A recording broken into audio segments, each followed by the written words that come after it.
numbers help. In average, we need 8,000 new charging stations per week from now on until 2035. 8,000 in Europe. We need to build them somewhere. 2022 to 24, we have built 2,000 to 4,000. That gives you roughly a magnitude of it. And it's not a chicken egg problem. The infrastructure needs to be there, the coverage needs to be there, also in the rural areas. Let me come to the final part also of the master plan, and that is the debate that is probably currently the most sensitive, the most heated, the most debated one. If I heard what the Chancellor said earlier, everyone is referring to that point. What is the plan for decarbonization in Europe going forward?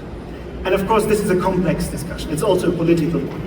And while I'm not here to give any political recommendation, I would like to add some quantitative color and figures to the discussion.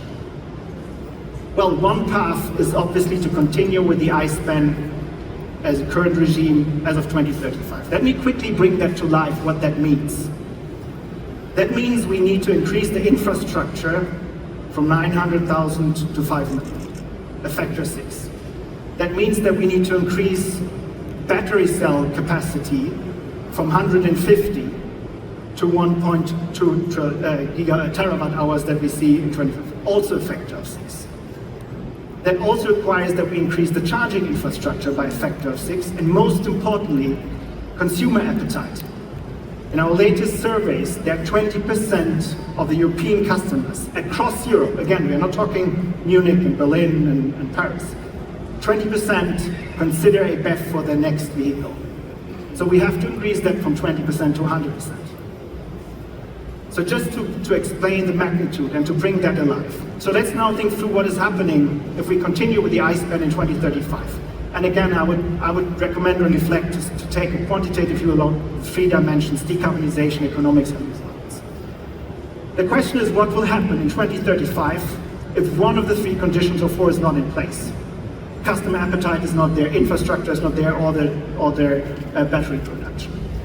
There is a risk that existing car users will hold on to their cars and postpone the purchases.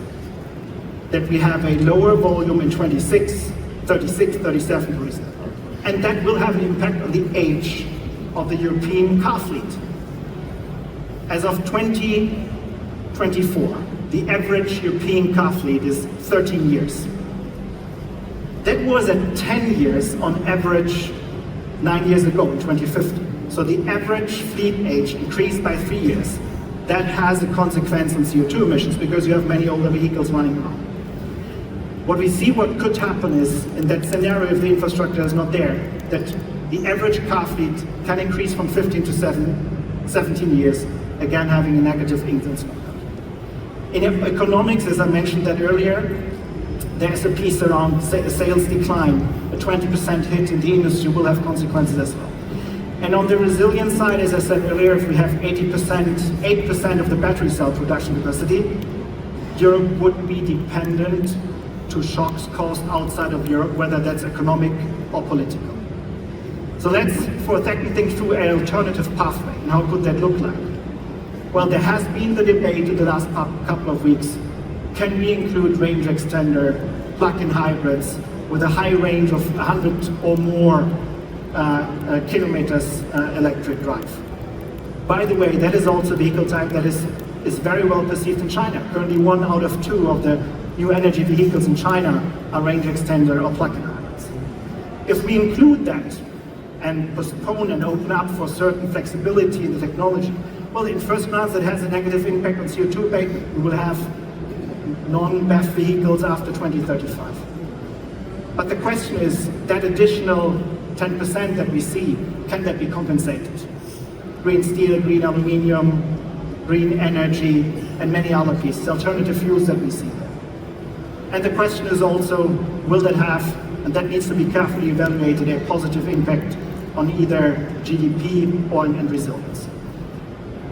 Our view on that is that it needs to be a quantitative discussion, and we also recommend to take into account all 3 dimensions in the current debate and have a view that thinks and balances all of these approaches.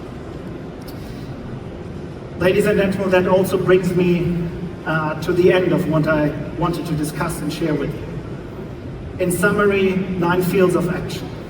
We believe what is now required is a bold, structured plan where everyone needs to get together, OEM, suppliers, the TNSHA, and governments. We believe all 3 layers needs to be worked on. The company transformations, the part of the value chain where everyone needs to work together, and we need to have a level playing field in Europe to compete on a global level. The time to act is now. Thank you.